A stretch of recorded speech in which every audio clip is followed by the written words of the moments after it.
Welcome एक और IPO के रिव्यू में।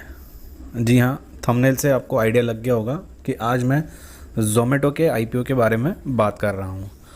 ज़ोमैटो सबसे बड़ा एक ऐसा स्टार्टअप है हमारे इंडिया का जो काफ़ी फेमस हो चुका है। और हम इसके लिए क्यों बात कर रहे हैं, क्योंकि रिसेंटली ज़ोमैटो ने अपना डीआरएचपी सेबी को फाइल कर दिया है और ये एक ऐसा आईपीओ है जिसका रिटेल इन्वेस्टर को काफ़ी समय से इंतज़ार था, जब से इसका अनाउंसमेंट हुआ था। एक ऑर्डिनरी फूड डिलीवरी सर्विस से ये इंडिया के हर घर में अपना नाम बना चुका है। हालांकि अभी ज़ोमैटो का बिजनेस प्रॉफिटेबल कैटेगरी में नहीं आया, फिर भी इसका बज़ मार्केट में बना हुआ है। और हर बार की तरह इस वीडियो को भी समझने के लिए कुछ पॉइंट्स में मैंने डिवाइड कर लिया है। तो चलिए उन पॉइंट्स को टर्न बाय टर्न डिस्कस करते हैं। फर्स्ट पॉइंट है कंपनी की प्रोफाइल, सेकंड पॉइंट है कंपनी का क्या बिजनेस मॉडल है, थर्ड पॉइंट है कंपनी की क्या फ्यूचर अपॉर्चुनिटीज़ हैं, फोर्थ पॉइंट है कंपनी के फाइनेंशियल्स, फिफ्थ पॉइंट है valuation and price range expectation, और सिक्स पॉइंट है आईपीओ डिटेल। इस तरह हम लोग पूरे वीडियो को समझना स्टार्ट करते हैं।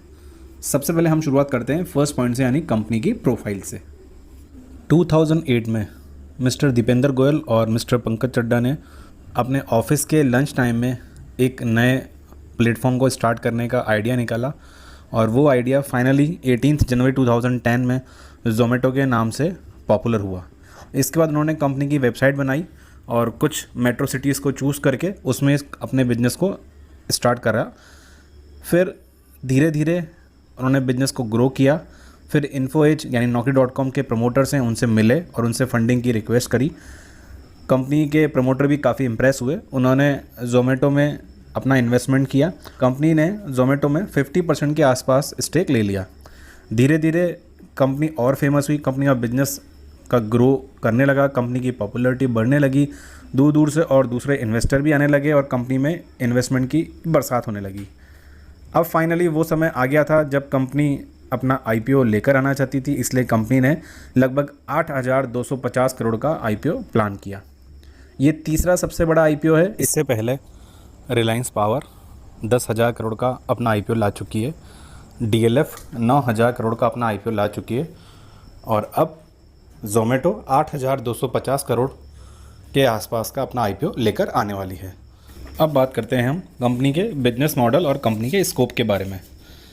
कंपनी के बिजनेस मॉडल और स्कोप में हम लोग सबसे पहले ये समझते हैं कि ज़ोमैटो की खासियत क्या है। सबसे पहले तो ज़ोमैटो एक टेक्नोलॉजी बेस्ड प्लेटफॉर्म है जो कस्टमर्स को, रेस्टोरेंट ऑनर्स को, डिलीवरी पार्टनर्स को, सबको एक साथ कनेक्ट करके रखता है। यहाँ पर कस्टमर सिर्फ फूड ऑर्डर करने के अलावा और भी कई काम कर सकते हैं, जैसे रेस्टोरेंट को सर्च करना, ऑर्डर देना, रिव्यू नोट डाउन करना, रिव्यूज़ को देखना, रिव्यूज़ के लिए फ़ोटोज़ अपलोड करना। इवन जो इनका एक और बिजनेस है डाइनिंग आउट, वहाँ पर किसी दूसरे होटल में टेबल बुक करने का काम भी इसी एप्लीकेशन के थ्रू हो सकता है। ज़ोमैटो पूरे इंडिया में 526 सिटीज़ में अपनी सर्विस दे रही है।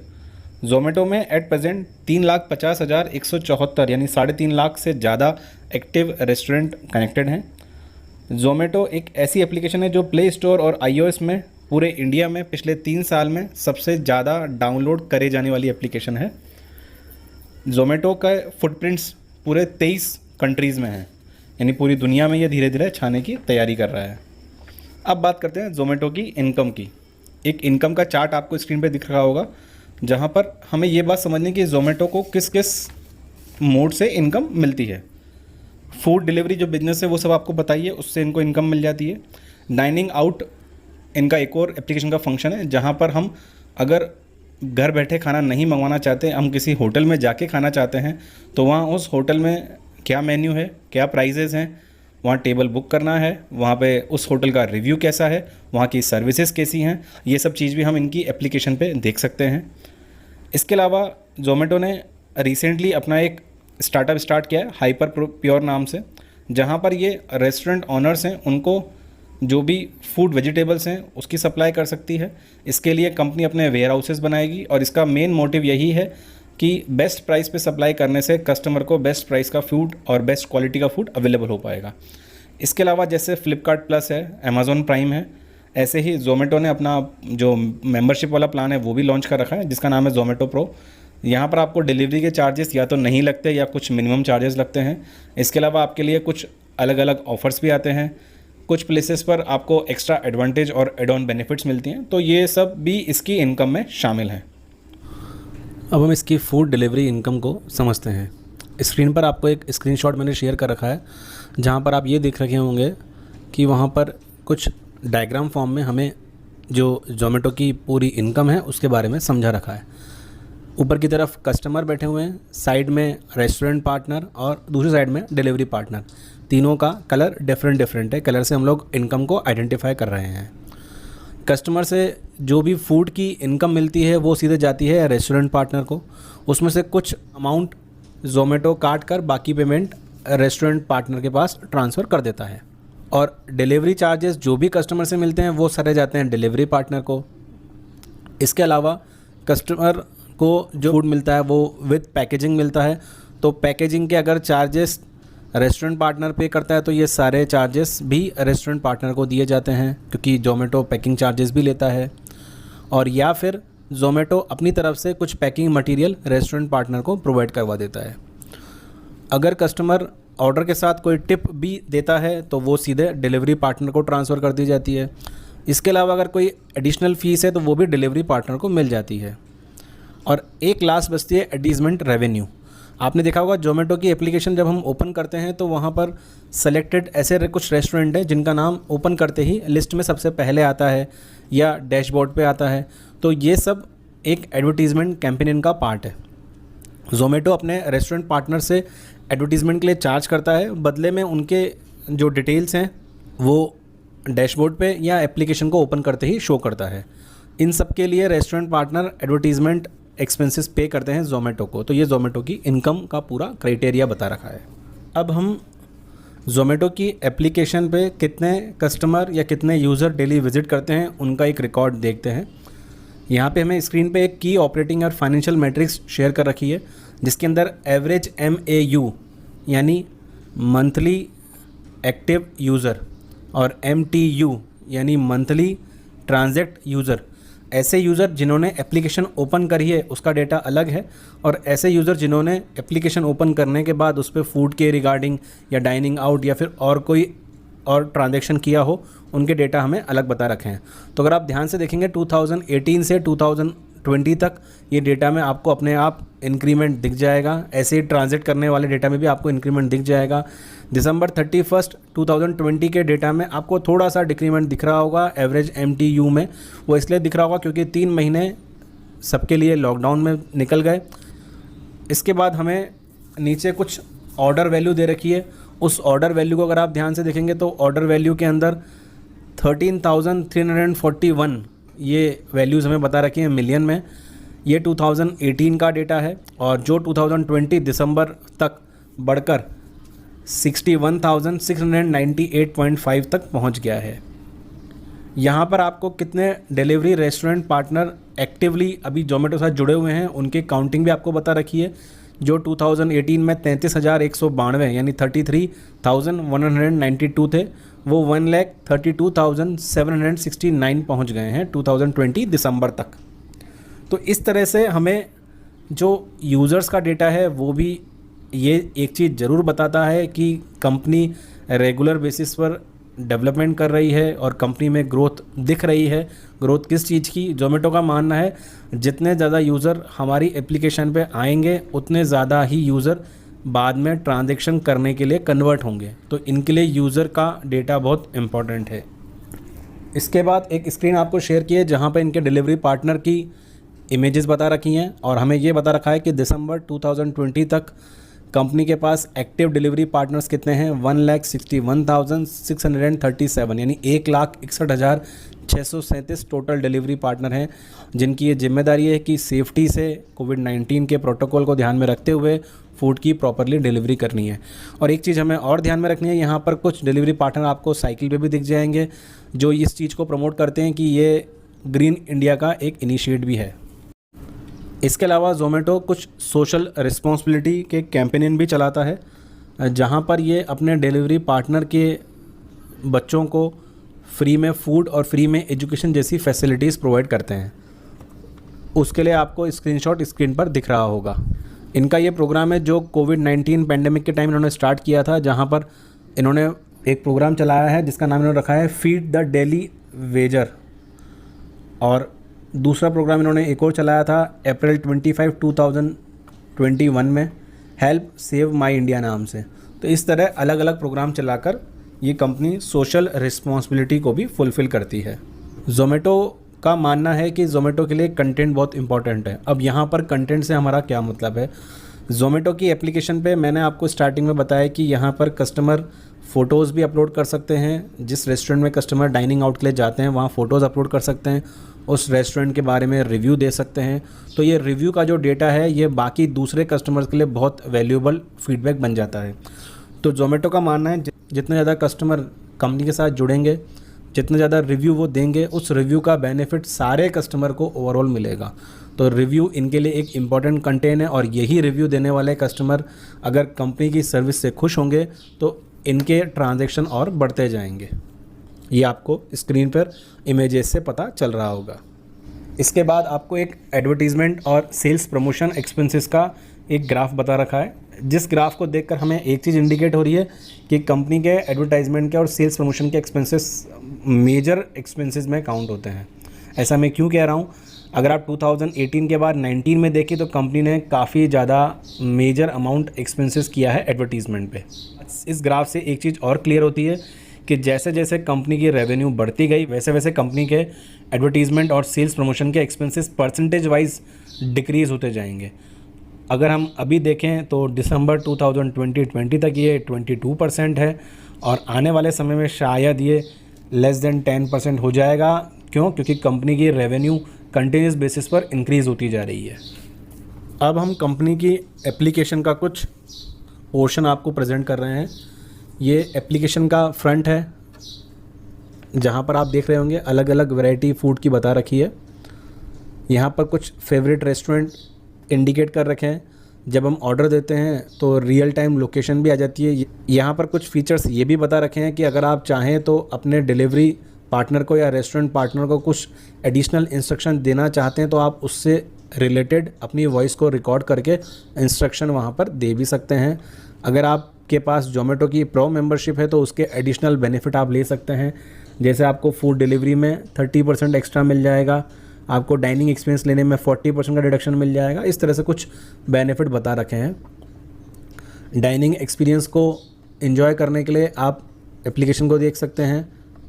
इन सब से रिलेटेड स्क्रीनशॉट आपके सामने स्क्रीन पर आ रहे होंगे और एक स्क्रीनशॉट आपको दिख जाएगा जहां पर हमें ये बता रखा है जिस इनकम के बारे में मैंने बताया था। ज़ोमैटो ने अपना एक स्टार्टअप स्टार्ट किया है हाइपर प्योर नाम से, जहां पर ये लोग वेयर हाउस बनाकर रॉ मटेरियल को इकट्ठा करेंगे और अपने रेस्टोरेंट पार्टनर को सप्लाई करेंगे। सप्लाई करने से क्या होगा? एक तो रेस्टोरेंट पार्टनर को कॉस्ट सही मिलेगी और दूसरी बात कस्टमर को क्वालिटी अच्छी मिलेगी।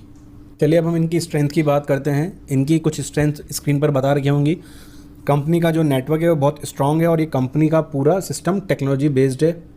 कंपनी के पास एक एफिशिएंट डिलीवरी नेटवर्क भी है जिससे company time to timely delivery करती है। और आज की तारीख में काफ़ी साल के बाद ज़ोमैटो अब एक अपनी ब्रांड इमेज बना चुका है जिसका बेनिफिट उसे आने वाले सालों में मिलता रहेगा। कंपनी रेगुलर अपने एक्सपेंसेस पे फोकस कर रही है और ये चीज़ मेजर कर रही है कि कैसे हम अपनी एक्सपेंसेस कॉस्ट को कम करके इकोनॉमिक बेसिस पर काम कर सकें। कंपनी अपनी तीनों strength food delivery, dining out और हाइपर प्योर तीनों को रेगुलर बेसिस पर रिव्यू करके उसमें अपडेशन ज़रूर करती रहती है जिससे कस्टमर को एक नया एनवायरनमेंट मिल सके। ज़ोमैटो में जितनी भी फंडिंग आती है उसके लिए कंपनी उसे न्यू प्रोडक्ट्स और टेक्नोलॉजी में इन्वेस्ट करती है जो आने वाले समय में ज़ोमैटो को एक प्रॉफिटेबल ब्रांडिंग बना देंगे। ज़ोमैटो का कस्टमर बेस इतना बड़ा है कि पिछले 3 सालों से लगातार ये नंबर 1 पे मोस्ट डाउनलोडेड एप्लीकेशन में आ रही है। इसकी वजह से कंपनी के पास एक स्ट्रॉन्ग कंज्यूमर बेस है जो पूरे इंडिया का है। कंपनी ने अपने मार्केटिंग यानी डिलीवरी पार्टनर और रेस्टोरेंट पार्टनर सबसे रेगुलर बेसिस पर सभी तरह के एग्रीमेंट किए हुए हैं जिसकी वजह से कंपनी को इस एग्रीमेंट का आने वाले समय में बेनिफिट मिलता रहेगा। अब हम बात कर रहे हैं कंपनी की क्या क्या फ्यूचर अपॉर्चुनिटीज़ हैं। कंपनी की फ्यूचर अपॉर्चुनिटीज़ में कुछ पॉजिटिव पॉइंट्स भी हैं, कुछ नेगेटिव पॉइंट्स भी हैं। सबसे पहले हम पॉजिटिव पॉइंट्स के बारे में बात कर सकते हैं। जैसे जैसे इंडिया की जीडीपी और इंडिया की टेक्नोलॉजी ग्रो करती जा रही है, वैसे वैसे एक बात समझ में हमें आ रही होगी कि आने वाले समय में ऑलमोस्ट 60 to 70% कस्टमर स्मार्टफोन पे अपनी सारी चीज़ें करेगा और टेक्नोलॉजी को, डेटा को यूज़ करेगा। रिसेंट डेटा के हिसाब से अगर हम देखें तो आपको स्क्रीन पर इंटरनेट का यूजेस दिख रहा होगा, जहां पर इंडिया अभी काफ़ी पीछे है इंटरनेट यूजेस में और डेटा में, स्मार्टफ़ोन यूज़ करने में, जबकि चाइना या दूसरी जो कंट्रीज़ हैं वो हमसे काफ़ी आगे हैं इस जगह। तो जैसे जैसे यहाँ पर स्मार्टफ़ोन का और इंफॉर्मेशन टेक्नोलॉजी का और डेटा का यूज़ बढ़ता जाएगा, वैसे वैसे जितनी भी टेक्नोलॉजी बेस्ड कंपनीज़ हैं, एप्लीकेशन हैं, उन सबको इसका बेनिफिट मिलता जाएगा। अब हम बात करते हैं कंपनी के कुछ नेगेटिव पॉइंट्स की। कंपनी के साथ कुछ रिस्क फैक्टर एसोसिएट हैं, जैसे कंपनी के एक्सपेंसेस रेगुलर बेसिस पर इंक्रीज़ होते जा रहे हैं, कंपनी अभी तक प्रॉफिटेबल बिजनेस में नहीं आई है, कंपनी के एग्जिस्टिंग रेस्टोरेंट और डिलीवरी पार्टनर से जो एग्रीमेंट है वो कब तक रिटेन रहेंगे ये किसी को नहीं पता। हो सकता है उनका बिजनेस बंद हो जाए तो कंपनी के बिजनेस पे इफेक्ट पड़ेगा। मीडिया न्यूज़ या कोई वीडियो वायरल होना इस तरह के बिजनेस के लिए काफ़ी हार्मफुल और बेनिफिशियल दोनों हो सकता है। जैसे अगर कोई वीडियो कंपनी के फेवर में वायरल हो जाए तो कंपनी को बेनिफिट मिलेगा, और अगर कोई वीडियो कंपनी के अगेंस्ट में वायरल हो जाए तो कंपनी को उसका कोई ना कोई फाइनेंशियल लॉस ज़रूर होता है। अभी रिसेंटली कंपनी का सिर्फ एक ही कॉम्पिटिटर है, वो है स्विगी, पर आने वाले समय में अमेज़ॉन अपना बिजनेस लेकर आने वाला है, तो कंपनी के लिए कंपटीशन थोड़ा सा टफ हो सकता है। कंपनी पूरी टेक्नोलॉजी बेस्ड है, तो कंपनी का पूरी डिपेंडेंसी टेक्नोलॉजी पे सिस्टम फेलियर होना कंपनी के लिए एक बहुत बड़ा ड्रॉबैक है। कंपनी की डिपेंडेंसी थर्ड पार्टी पे है, यानी कंपनी अपने पूरे बिजनेस के लिए डिलीवरी पार्टनर, रेस्टोरेंट पार्टनर, इन पे डिपेंड है। अगर डिलीवरी पार्टनर या रेस्टोरेंट पार्टनर में से कोई एक फेलियर होता है तो उसका सारा इफेक्ट कस्टमर सर्विस पे पड़ेगा, जिसकी वजह से जोमेटो का फाइनेंशियल लॉस हो सकता है। अब हम कंपनी के फाइनेंशियल्स के बारे में बात कर सकते हैं। कंपनी के फाइनेंशियल से रिगार्डिंग स्क्रीनशॉट आपको स्क्रीन पे दिख रहा होगा, जहाँ पर मैंने कंपनी के रिज़ल्ट समरी बता रखे हैं। वैसे तो कंपनी के रिज़ल्ट सबको क्लियरली पता ही है कि कंपनी ने अभी तक किसी भी साल में प्रॉफिट अर्न नहीं किया है। कंपनी रेगुलर बेसिस पर लॉसेस अर्न करके अपना बिजनेस चला रही है।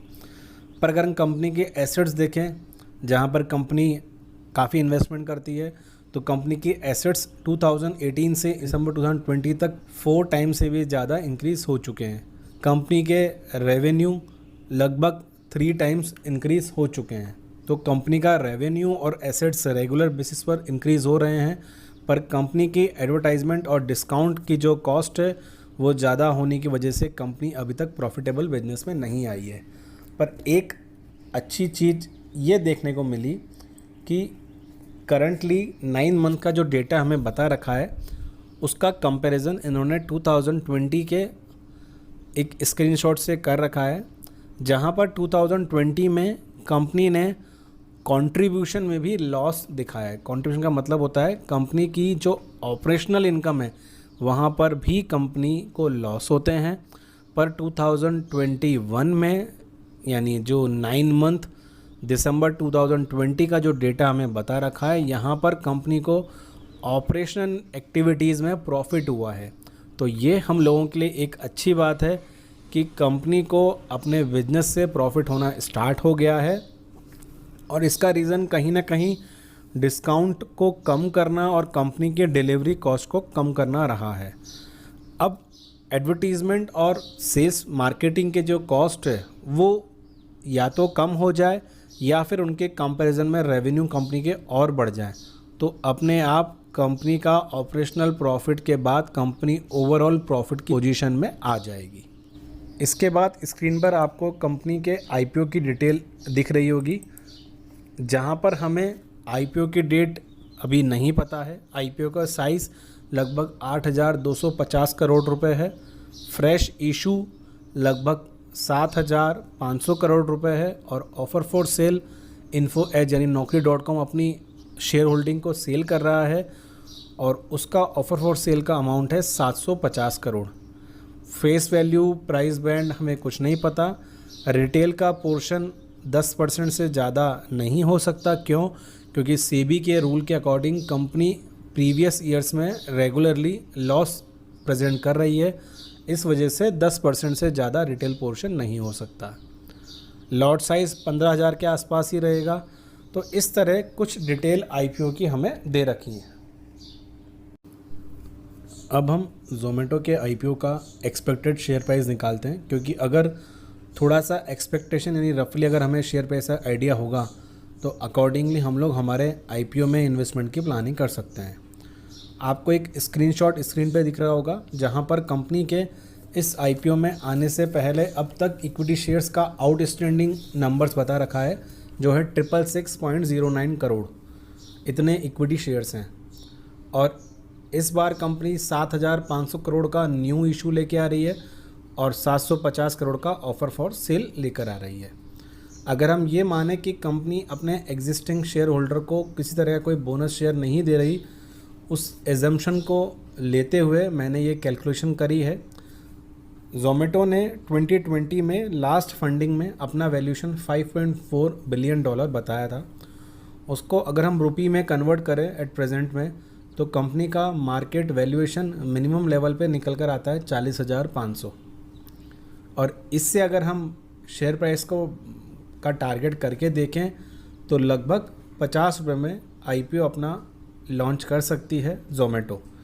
पर ब्रांड इमेज की वजह से ऐसा भी हो सकता है कि कंपनी अपना वैल्यूएशन हायर साइड पे इंक्रीज़ कर दे, और अगर हम इसके वैल्यूएशन को डबल मान लें कि कंपनी इसका अपना वैल्यूएशन डबल कर लेगी, तो लगभग 115 रुपये या 110 रुपये के आसपास ज़ोमैटो अपना आईपीओ लेकर आ सकती है।